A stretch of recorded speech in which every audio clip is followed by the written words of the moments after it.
안녕하세요. 말씀을 따라 걷다 채널입니다.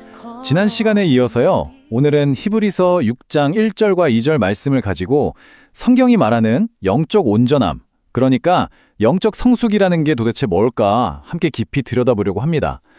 자, 본격적으로 시작하기 전에 우리 스스로에게 한번 질문을 던져볼까요? 내 믿음, 지금 잘 자라고 있나?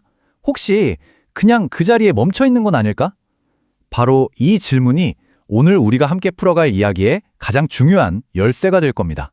그래서 오늘은요, 크게 6가지 주제를 가지고 이야기해 볼 거예요. 영적 유아기는 어떤 상태인지, 또 성경에서 말하는 젖과 단단한 음식이 뭔지, 그리고 그리스도도의 초보부터 시작해서 온전함으로 가는 길, 또 정체했을 때의 위험성, 마지막으로 소망을 향해 나아가는 것까지. 이 순서대로 히브리서 6장이 보여주는 영적 성장의 지도를 한번 같이 펼쳐보겠습니다. 첫 번째 주제, 바로 영적 유아기의 상태입니다. 사실 부모가 갓난아기를 보면서 왜 이렇게 약해? 하고 나무라지 않잖아요. 오히려 더 사랑스럽게 보죠. 하나님도 마찬가지세요. 우리의 미성숙한 모습을 절대로 탓하지 않으시고 사랑으로 품어주십니다. 하지만 그렇다고 해서 우리가 영원히 아기로 남아있길 원하시는 건 아니겠죠? 당연히 성장하길 바라십니다. 여기 표를 보시면 그 차이가 아주 명확하게 보이죠? 한쪽은 어때요? 믿음이 좀 변덕스럽고 꼭 필요할 때만 하나님을 찾아요. 그런데 다른 한쪽은 꾸준한 관계 속에서 선과 악을 분별하는 지혜를 키워나가죠. 이게 바로 젖만 먹는 아이와 단단한 음식을 먹는 어른의 차이, 바로 성장의 모습입니다. 자, 그럼 구체적으로 어떤 증상들이 있을까요? 먼저 믿음이 오락가락해요. 힘들고 아쉬울 땐 간절한데 좀 괜찮아지면 금방 잊어버리죠. 또 나 이거 고쳐야 하는데 하면서도 게으름이나 남 탓하는 습관 같은 걸 계속 붙들고 있는 거예요. 늘 후회만 하고 앞으로 나아가질 못하는 거죠. 이러면 말씀이 주는 진짜 기쁨과 능력을 경험하기가 참 어렵습니다. 히브리서 기자가 영적 성숙을 설명하면서 정말 기가 막힌 비유를 하나 드는데요. 바로 젖과 단단한 음식입니다. 이게 과연 뭘 의미하는 걸까요? 한번 자세히 들여다보죠. 자, 젖부터 볼까요? 이건 말 그대로 신앙의 ABC, 가장 기초적인 진리를 말해요. 이제 막 믿음을 갖기 시작한 사람에겐 이게 꼭 필요하죠. 생명줄과도 같아요. 하지만 평생 젖만 먹고 살 수는 없잖아요. 그렇죠? 그럼 단단한 음식은 뭘까요? 이건 이제 좀 더 성숙한 신자들을 위한 거예요. 꾸준히 말씀을 묵상하고 적용하는 훈련을 통해서 영적인 분별력이 생긴 거죠. 그래서 뭐가 선이고 뭐가 악인지, 하나님의 깊은 뜻이 뭔지를 헤아릴 수 있는 사람들, 바로 이들을 위한 겁니다. 바로 그렇기 때문에 히브리서는 우리에게 아주 단호하게 명령하고 있어요. 이제 그 기초 단계는 그만하고 앞으로 좀 나아가자 하고 말이죠. 네, 바로 이 말씀입니다. 그리스도의 도의 초보를 버리고 완전한 대로 나아갈지니라. 여기서 버린다는 게 그걸 다 잊어버리거나 무시하라는 뜻이 절대 아니에요. 그건 마치 집을 지을 때 기초공사만 평생 하고 있는 것과 같으니까 이제 그 튼튼한 기초 위에 기둥도 세우고 지붕도 올리라는 아주 강력한 촉구인 셈이죠. 그럼 히브리서가 말하는 그 초보, 그 기초가 뭘까요? 여기 6가지가 나옵니다. 첫째, 죽은 행실을 회개하는 것. 둘째, 하나님을 믿는 신앙.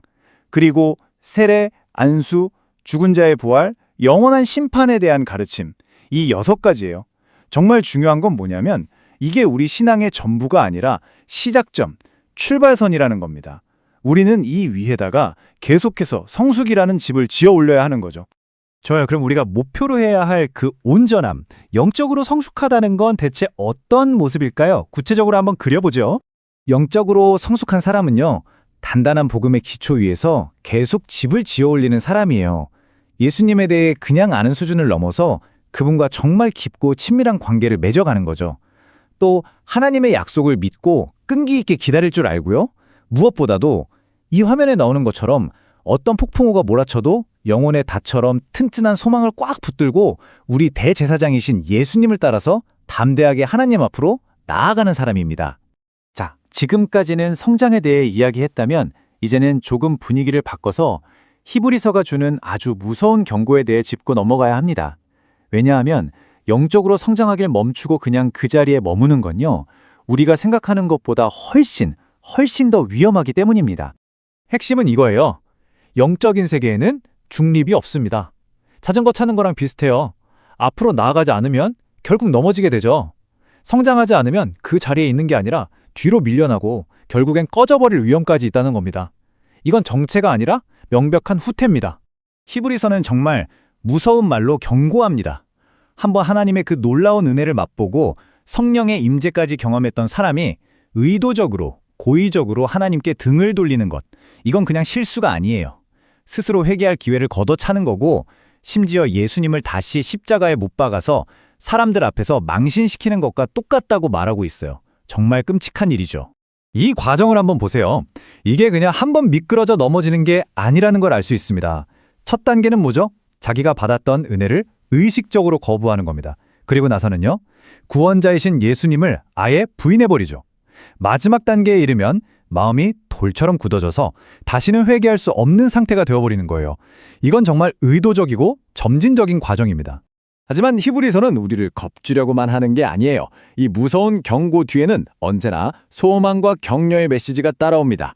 포기하지 않고 계속해서 앞으로 나아가려고 애쓰는 모든 사람에게는 하나님의 놀라운 도우심이 약속되어 있다는 거죠.